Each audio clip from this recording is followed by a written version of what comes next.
जब सत्ता की ताकत के सामने सवाल कमजोर पड़ जाए तो आवाज बुलंद करनी पड़ती है। बोल कि लब आजाद हैं तेरे। न्यूज क्लिक पर मेरे साथ। बोल के लब आजाद है तेरे,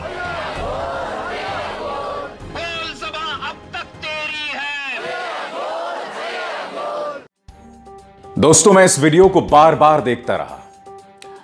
देखता रहा और चूंकि फौजियों के साथ मेरे ताल्लुकात हैं तो मुझे लगा था कि इस वीडियो को देखने के बाद मेरी आंखें नम हो जाएंगी या मेरा गला रुआंसा हो जाएगा, मगर ऐसा हुआ नहीं।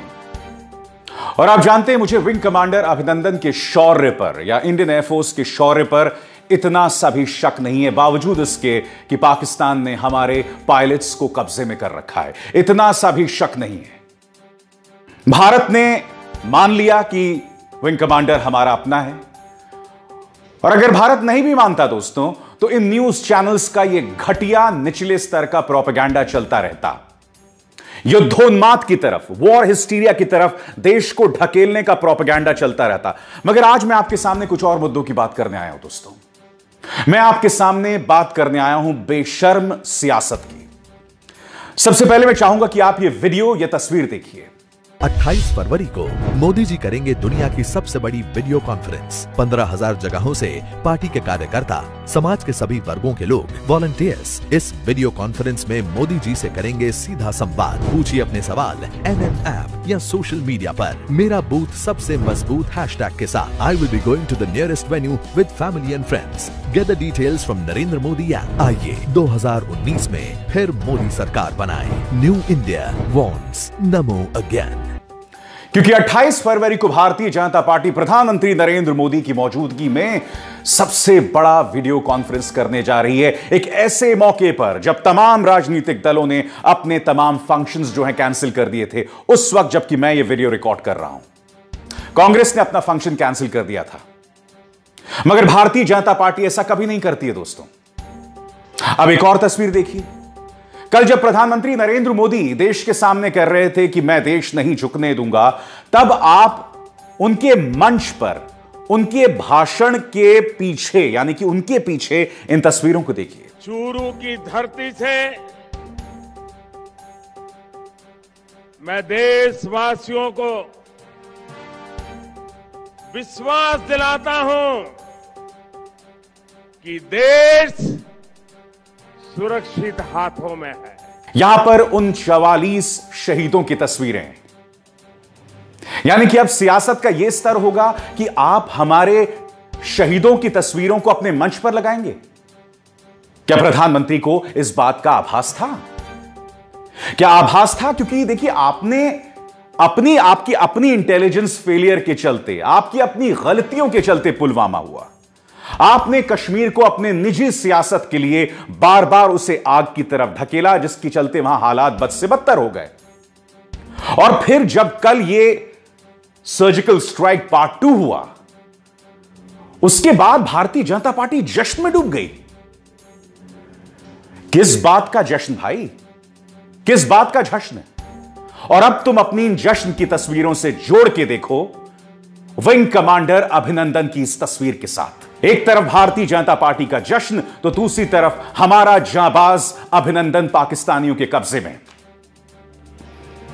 और अब बताइए कि क्या यह इस निचली सियासत के चेहरे पर एक घटिया तमाचा नहीं है? दोस्तों, कल यह खबर आई, यह दावा किया, और देखिए किसी भी ऑफिशियल ने, भारत के किसी भी अधिकारी ने यह नहीं कहा कि 200 से 300 आतंकवादी उस सर्जिकल स्ट्राइक में मारे गए हैं। किसी ने नहीं कहा, मगर न्यूज चैनल्स चलाने लग गए। मैंने सोचा कि मैं पूछूं कि भाई इसका स्रोत क्या है, मगर मैंने ऐसा नहीं किया। और जानते क्यों नहीं किया? मैंने इसलिए नहीं किया दोस्तों, क्योंकि पिछले कुछ दिनों से मेरे टेलीफोन नंबर को सार्वजनिक कर दिया गया है। मुझे गंदी गंदी गालियां आ रही हैं, भद्दी भद्दी गालियां आ रही हैं। मुझे जान से मारने की धमकी मिल रही है। मेरे परिवार के सदस्यों के बारे में अश्लील बातें कही जा रही हैं। क्यों? क्योंकि मैंने इस सरकार से सवाल किए हैं।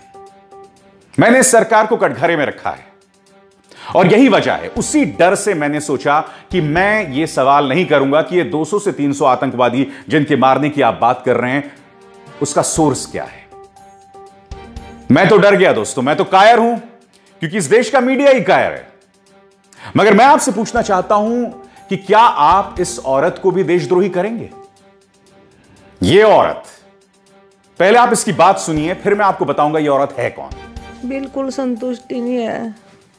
बेटा शहीद हुआ, बहुत माओ के लाल गए, बिल्कुल नहीं संतुष्टि, ना एक भी दिखाया गया। मरा हुआ खाली घरों पे ही छोड़ा गया बम। उनके मरने की ना तो डेड बॉडी कोई दिखाई गई, ना उनकी कोई खबर, बिल्कुल नहीं संतुष्टि, बहुत गंभीर है बेटे की। दोस्तों ये औरत है शामली में मौजूद और इसका बेटा उन सीआरपीएफ जवानों में शामिल था। आज वो इस सरकार से पूछ रही है कि जब तक मैं आतंकवादियों की लाशों को नहीं देखूंगी, मैं कैसे एतबार कर लूं कि बदला ले लिया गया है। आज मैं अपील करता हूं अपने न्यूज चैनल से, इस सरकार के 2-2 रुपए प्रति ट्वीट पर बिकने वाले चाटुकारों पर कि कहो इस मां को कि यह देशद्रोही है। क्योंकि जो सवाल इस मां ने पूछा है, मुझ में तो हिम्मत नहीं है पूछने की, क्योंकि मैं तो अपनी बिरादरी का हिस्सा हूं। मैं अपनी बिरादरी का हिस्सा हूं, मैं सरकार से सवाल पूछ ही नहीं सकता हूं। और अगर मैंने यह सवाल पूछ लिया तो मुझे एंटी नेशनल बता देंगे आप, मेरी जिंदगी नर्क कर देंगे। और जो शख्स हमारे समर्थन में आएगा उसे आप सस्पेंड कर देंगे। क्या आप जानते हैं दोस्तों, डिपार्टमेंट ऑफ टेलीकम्युनिकेशन से यह ब्यूरोक्रेट आशीष जोशी, इसने 2 काम किए थे। पहली बात, बेलाग और बेशर्म कपिल मिश्रा, आम आदमी पार्टी का फॉर्मर विधायक जो कि आजकल बीजेपी का चाटुकार बना हुआ है, इसने जिस भड़काऊ अंदाज में बरखा दत्त, स्वरा भास्कर, शहला रशीद को लिंच करने की बात कही थी, कहा था कि सड़क पर इनके साथ इंसाफ होगा, इस कविता के जरिए। कोई बरखा पुलवामा से ध्यान हटाने लगती है, कोई कविता स्वरा देश को बदनाम कराने लगती है, कभी पीएम के बारे में झूठ फैलाया जाता है और कभी कश्मीरियों को अंडर अटैक बताया जाता है, कोई नसरुद्दीन देश को दहशत में बतलाता है, लेकिन अगले दिन कराची पूंछ हिलाता जाता है, कोई कमल हासन करता है जनमत संग्रह वाली बात, कोई शहला रोज फैलाती देश विरोधी झूठी बात। अब की बारी उनके घर में घुसकर करना होगा वार, अब की बारी उनके घर में घुसकर करना होगा वार, खींच निकालो बीच सड़क पर घर में छिपे हुए गद्दार, खींच निकालो बीच सड़क पर घर में छिपे हुए गद्दार। जय हिंद। जब आशीष जोशी ने कहा कि इस पर कार्रवाई की जाए तो इन्हें सस्पेंड कर दिया गया। ये वही ब्यूरोक्रेट हैं दोस्तों जिन्होंने यह भी कहा था कि अभिसार शर्मा और रवीश कुमार को जिस तरह से टारगेट किया जा रहा है उस पर कार्रवाई की जाए। इस ब्यूरोक्रेट को उस बात की सजा मिली। यानी कि इस सरकार के अंतर्गत गालीबाजों के लिए, धमकी देने वालों के लिए तो जगह है, मगर मेरे जैसे सभ्य नागरिकों के लिए कुछ जगह नहीं है। वापस आते हैं विंग कमांडर अभिनंदन पर। यह सब वॉर हिस्टीरिया का नतीजा है। इंडियन एयरफोर्स, इंडियन आर्मी तो वो जंग लड़ेगी जो उसका राजनीतिक नेतृत्व चाहेगा। मगर हो क्या रहा था दोस्तों, जैसे ही सो कॉल्ड सर्जिकल स्ट्राइक हुई उसके तुरंत बाद प्रधानमंत्री नरेंद्र मोदी मेट्रो में निकल गए, देश को आश्वासन देने के लिए या देश की जनता में खुद को और महसूस करने के लिए। क्योंकि लगातार मीडिया का कवरेज रहा है कि जंग छेड़ो, जंग छेड़ो। अरे ये सवाल तुम उन फौजियों के परिवारों से पूछो जो इस वक्त तनावग्रस्त हैं, जिनके पति, जिनके बेटे, जिनके पिता जो हैं इस वक्त बॉर्डर पर हैं, और अगर यह जंग हो जाती है तो इसका खमियाजा भुगतना पड़ेगा। यह सवाल तुम उनसे पूछो और वो डरेंगे नहीं, वो माकूल जवाब देंगे, मुंह तोड़ जवाब देंगे, घुटनों पर ला देंगे उन कायरों को। मगर आज जिस तरह से विंग कमांडर अभिनंदन को पाकिस्तानियों ने अपनी गिरफ्त में ले लिया है, यह हमारे सियासी नेतृत्व के लिए एक करारा तमाचा है।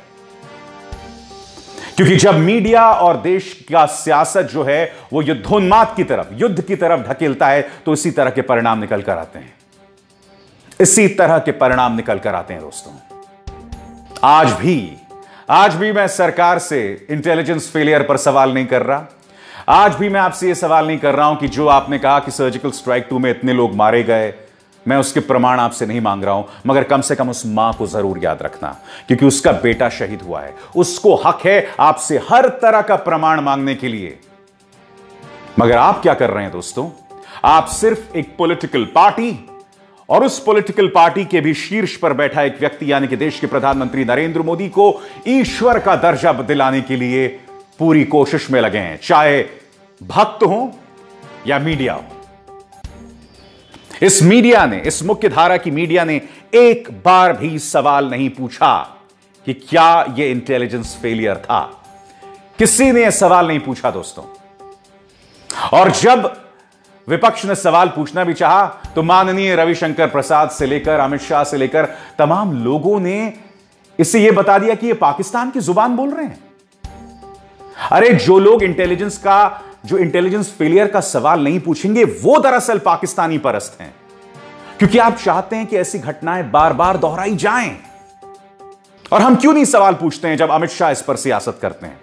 हम क्यों नहीं सवाल पूछते हैं जब शहादत के अगले ही दिन प्रधानमंत्री नरेंद्र मोदी जो है इटारसी में या झांसी में जाकर वोट मांगने लगते हैं? हम ये सवाल नहीं पूछेंगे क्योंकि हम डरपोक हैं। मगर यकीन मानिए दोस्तों, विंग कमांडर अभिनंदन डरपोक नहीं है। उसने जिस शालीनता से पाकिस्तानियों का जवाब दिया, आज मैं उसे सैल्यूट करता हूं। और अब इसकी तुलना कीजिए आप भारतीय जनता पार्टी के जश्न से। क्या यह मौका जश्न का था? यह आप खुद से सवाल पूछिए दोस्तों। और मैं जानता हूं इस वीडियो के बाद क्या होगा। मेरा नंबर फिर सार्वजनिक कर दिया जाएगा, मुझे फिर गालियां दी जाएंगी, और न सिर्फ मुझे बल्कि मेरे परिवार को भी घसीटा जाएगा। मगर आज मैं विंग कमांडर अभिनंदन के लिए खड़ा हूं। मैं उस मां के लिए खड़ा हूं जो तुमसे प्रमाण मांग रही है। मैं उन 50 शहीदों के लिए खड़ा हूं जो पुलवामा और उसके बाद की घटनाओं में मारे गए।